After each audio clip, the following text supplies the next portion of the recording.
এই পরিবহন ব্যবস্থায় মানে অটো তো একটা মেজর ভূমিকা পালন করে, বাসের পাশাপাশি আমাদের গণপরিবহনটাকে সচল রাখে।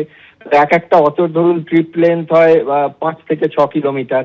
তো এইখানে যেভাবে ক্রাইসিস হয়েছে এরপরে অবধারিত যেটা সেটা হচ্ছে, এবং তার জন্য আমি অন্তত অটোওয়ালাদের দোষ দেখি না, যে জ্বালানি এমন ভাবে বেড়েছে, আমি অঙ্কটা দেখছিলাম, এরপরে অবধারিতভাবে ভাড়া বাড়বে।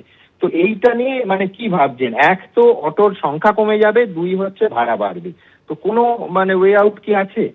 দেখুন, আমার কথা হচ্ছে যে অটোতে যারা গ্যাসে চালায়, সাপ্লাইটা যদি না থাকে সে চালাবে কোত্থেকে?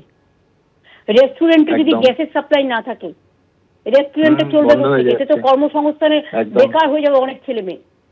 হোটেলে যদি গ্যাস সাপ্লাই না থাকে, অলরেডি আউটলেট বন্ধ হতে শুরু করেছে। হ্যাঁ, অলরেডি ব্যাঙ্গালোরে সমস্ত হোটেল বন্ধ হয়ে গেছে। তো এই জন্য গভর্নমেন্টের প্ল্যানিং এর দরকার ছিল না?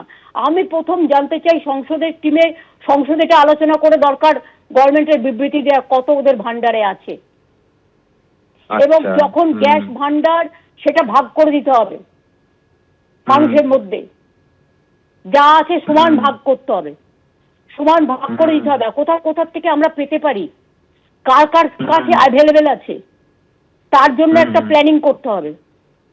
আর পেট্রোলিয়াম ডিপার্টমেন্টকে, প্রাইম মিনিস্টারকে আর হোম মিনিস্টারকে বলবো, এজেন্সির দিকে না তাকিয়ে আর এসআইআর এর নাম কাটার দিকে না তাকিয়ে, মানুষের গণতান্ত্রিক অধিকার না কেটে, পার্লামেন্ট চলছে, পার্লামেন্টে তাদের জবাবদিহি করতেই হবে।